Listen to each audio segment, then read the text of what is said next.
12번 문제 풀어보도록 할게요. 전체 집합 U는 20 이하의 자연수고요. 이때 두 부분 집합 A, B가 다음 조건을 만족한다. 그랬을 때 각각 원소의 합을 이렇게 두면요. 원소의 합의 차가 최대값이 된다라는 말은 여기는 앞쪽 값이 크고 뒤쪽 값이 작으면 최대값이 되겠죠. 즉 집합 A의 원소들을 큰 값으로 잡아오고 집합 B의 원소들을 작은 값들로 잡아왔을 때 이 합의 차는 최대가 되겠네요. 자, 그러면 구체적으로 집합 A와 B의 원소들을 조건을 활용해서 나열을 한번 해볼게요. A의 임의의 서로 다른 두 원소의 합은 9의 배수가 아니다. 그리고 집합 B의 임의의 서로 다른 두 원소의 합은 10의 배수가 아니다 라고 했죠. 이 말은 나머지를 활용한 원소의 분류를 떠올려야 하는데요. 사실 우리가 교과서의 명제 단원에서 증명을 했을 때 n제곱이 3의 배수이면 n은 3의 배수이다. 기억나시나요? n제곱이 3의 배수이면 n은 3의 배수이다. 이제 이런 걸 증명을 할 때요. 증명을 어떻게 했었나요? 이건 대요법을 활용해서 n이 3의 배수가 아니면 결국에 n제곱이 3의 배수가 아니다. 이렇게 증명을 했었죠. 대요법을 활용해서 간단하게 보면 n이 3의 배수가 아니라고 하자. n이 3의 배수가 아니면 즉 n을 3k 플러스 1 또는 n을 3k 플러스 2라고 두면 이때 k는 0 이상인 정수 이렇게 들 수 있겠죠. 그러면 이때 n제곱이 결국에는 3의 배수 형태가 아니면 되죠. 3 곱하기 네모 형태가 아니므로 따라서 n제곱은 3의 배수가 아니다. 이런 식으로 우리가 증명을 했던 거 기억나시죠? 여기서 보면 3으로 나눴을 때 나머지가 1 그리고 2 이런 형태로 가져와서 증명을 했다라는 거. 나머지를 활용해서 증명을 이 한 사실을 이용해서 이 맥락처럼 여기서도 9의 배수가 아니다. 9의 배수가 아니다라는 것은 n을 9k 플러스 1, 9k 플러스 2, 9k 플러스 3 이런 식으로 9k 플러스 8까지 해서 원소를 분류를 할 수가 있어요. 그러면 A부터 분류를 해볼게요. 1 이상 20 이하인 자연수니까 1부터 20까지를 9의 합이 9의 배수가 아니게 되게끔 분류하면 되는 거죠. 그러면 일단 9로 나눴을 때 나머지가 0인 케이스 는 9의 배수가 될 거고 이때 K는 1 이상인 자연수로 두면 되겠네요. 그리고 9로 나눴을 때 나머지가 1인 경우 여기서 L은 0 이상인 정수로 둘게요. 그러면 나머지가 2인 경우, 나머지가 3인 경우, 나머지가 4인 경우, 나머지가 이제 5인 경우라고 생각을 했는데 5는 결국에 4랑 5를 더하면 9가 되니까 표를 이쪽에다 적을게요. 9L 플러스 5 이렇게 하면 4랑 5를 더했을 때 9가 돼서 다시 9의 배수가 되잖아요. 일단은 이렇게 적어볼게요. 그리고 여기는 나머지가 6인 경우, 나머지가 7인 경우, 나머지가 8인 경우, 나머지가 9인 경우 당연히 나머지가 다시 0인 경우로 들어가니까 9의 배수로 나눴을 때 이렇게 9가지로 분류를 할 수가 있겠죠.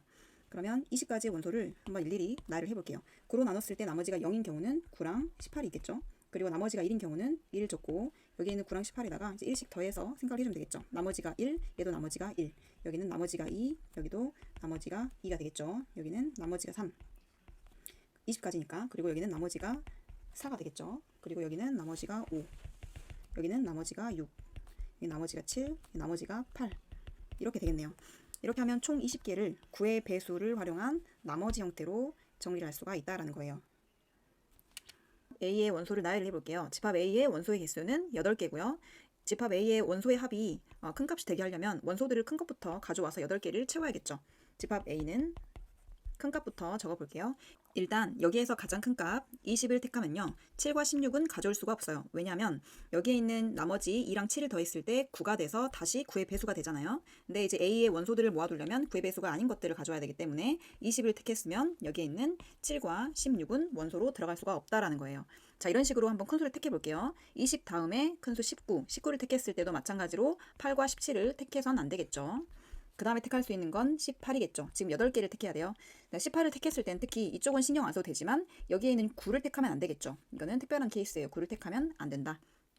그 다음 택할 수 있는 게 15, 즉 큰 수부터 쭉 택하는 거예요. 그 다음에는 15를 택했으면 3과 12는 택할 수가 없는 거고요. 그 다음 택할 수 있는 게 14, 14를 택하면 마찬가지로 4와 13은 택할 수가 없는 거죠. 그 다음 큰 수는 11, 그 다음 큰 수는 10, 그 다음 큰 수는 6이 되겠죠. 그죠? 어차피 이제 이쪽에서는 뭐 2개든 3개든 택할 수가 있어요. 더해봐야 9의 배수가 안 되기 때문에 이쪽이랑 이쪽만 겹치지 않게 택하면 되겠죠. 자, 그러면 여기에 있는 원소들을 나열을 해볼게요. 원소를 쭉 나열해보면 20, 19, 그 다음에 18, 그 다음에 15, 그 다음에 14, 그 다음에 11, 16 이렇게 하면 8개 맞죠? 이렇게 원소가 나열될 수 있다. 자, 이제 집합 P의 원소들을 구해보도록 할게요. 집합 P도 마찬가지로 1부터 20까지를 분류를 할 건데요. 서로 다른 두 원소의 합이 10의 배수가 아니다. 즉 나머지를 활용해서 또 집합 A처럼 분류해볼게요.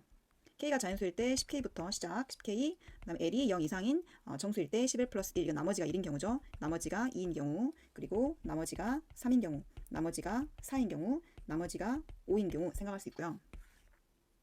그리고 나머지가 6인 경우 이쪽에 적을게요. 왜냐하면 이쪽도 마찬가지로 나머지가 더했을 때 10이 되는 그 케이스를 생각을 하는 거예요. 나머지가 7인 경우, 나머지가 8인 경우, 나머지가 9인 경우, 나머지가 10인 경우는 어차피 다시 여기 들어가겠죠. 자, 이런 식으로 분류할 수 있고, 원소를 나열을 해주면 10으로 나눴을 때 나머지가 0인 거 10 나눠주면 여기는 10이 되고 또 20이 될 수 있겠죠. 1씩 더하면 1하고 11이 들어갈 수 있겠네요. 여기는 2, 나머지가 2인 경우 2랑 12, 3이랑 13, 4랑 14, 5랑 15 이렇게 될 수 있고, 여기는 6이랑 16, 7이랑 17, 8이랑 18, 9랑 19 이렇게 하면 이렇게 분류를 하면 1부터 20까지를 이제 10으로 나눴을 때의 그 나머지 형태들로 분류를 한 게 되겠죠. 자, 그럼 집합 P의 원소를 또 적어보도록 할게요. 집합 P는 여기서는 원소들을 작은 것들을 가져와야 되기 때문에 작은 것부터 차례대로 생각을 해볼게요. 작은 거 1, 이렇게 1을 가져오면 마찬가지로 여기에 있는 9랑 19는 사용 못하겠죠. 그 다음에 작은 것들 2 가져오면 마찬가지로 8과 18은 못쓰고, 그 다음에 3 가져와주면 7과 17은 안되고요. 그 다음에 4 가져와주면 마찬가지로 6과 16이 안되겠죠. 자, 이런 상태에서 이제 5를 또 생각을 할 수가 있는데, 5를 가져왔을 때는 15가 될까요 안될까요? 15도 가져와선 안되겠죠. 특별한 케이스 5랑 15랑 더했을 때는 10의 배수가 돼버리잖아요. 그럼 이 상태에서 그 다음에 작은 값 10 가져올 수 있겠죠. 10. 근데 10을 하나 가져왔어요. 근데 봤더니 여기서 이제 10이 하나 겹치네요. 근데 A와 B의 교집합이 한 개라고, 교집합의 개수가 한 개라고 했으니까 여기서 교집합의 개수는 한 개, 즉 10에서 교집합이 되는 거죠. 자, 그랬을 때 10을 두고 그 다음 나올 수 있는 거는 11은 될까요 안 될까요? 11은 보면 여기도 있기 때문에 11은 교집합이 원소의 개수가 한 개라는 사실에 모순이 되기 때문에 11도 가져올 수가 없어요. 그죠? 그럼 그 다음 거 12 가져올 수 있고, 그 다음에 13 이렇게 가져오면은 총 8개의 원소가 되겠죠. 적어볼게요. 1, 2, 3, 4, 5. 그 다음 가질 수 있는 게 10. 교집합 원소 한 개에 10 택했으니까 11은 못 가져오고, 11이 여기 있잖아요. 11은 못 가져오고, 그 다음 거 12와 13을 가져올 수가 있다. 자, 이제 A의 모든 원소의 합과 B의 모든 원소의 합을 구해보도록 할게요. 단순 계산이지만 A의 모든 원소 합에서 B의 모든 원소의 합을 빼는 거니까 간단하게 큰 수를 좀 작은 수로 만들어 볼게요. 어차피 위에서 아래를 빼는 거죠. 그럼 20에서 13을 빼면 7, 19에서 11을 빼도 7, 그리고 18에서 10 빼면 8, 15에서 5 빼면 10, 그 다음에 10, 그 다음에 8이죠. 그 다음 8, 그 다음 5 이렇게 계산해주면 14, 16 다음에 30, 40, 50 하고 63이 되겠죠. 따라서 정답은 63이 최대값이 되겠습니다. 자, 참고로 이제 교집합이 한 개다, 교집합의 개수가 한 개다라고 해서 이제 이렇게 나열하면서 교집합의 원소가 10을 바로 이렇게 찾아낼 수도 있지만, 예를 들어서 집합 A랑 집합 B를 따로 구하고 거기서 공통인 교집합을 가지고 와서 원소를 생각을 하면요. 자, B집합을 다시 써볼게요. 그럼 B집합은 이 중에서 내가 8가지를 택하면 되는 거죠. 작은 값부터 택하면 방금처럼 1, 2, 3, 4, 5 택할 수 있고, 그 다음 작은 값 10 택할 수 있고, 그 다음에 11, 12 이렇게 택할 수 있죠. 적어볼게요. 1, 2, 3, 4, 5, 10 택하고 11 택하고 12까지 택하면 8개. 이제 이렇게 A도 이렇게 택하고 B도 이렇게 택해서 이제 이 중에서 교집합을 생각을 해보면요. 10과 11이 교집합의 원소가 돼요. 10과 11이 교집합의 원소다. 근데 방금처럼 만약에 교집합이 10이라고 했을 때 문제를 풀었고, 만약에 교집합의 원소가 11이라고 했을 때는 어떻게 생각을 할 수 있을까요?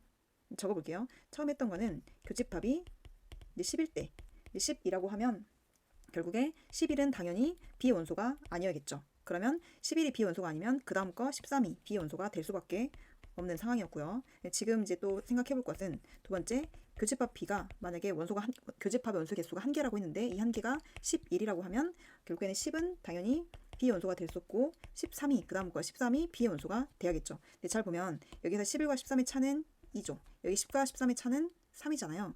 여기서 이제 B의 원소의 합이 작으면 작을수록 전체 값이 최대값이 되니까 교체를 했을 때 차이가 더 작은 교집합의 원소가 10인 이 첫 번째를 택해줘야겠죠. 이 말은 10을 그대로 두고 11을 13으로 바꾸는 게 차이가 2밖에 안 나기 때문에 교집합의 원소의 개수가 한 개이면서 동시에 합에 대한 차가 최대값이 나온다는 의미예요.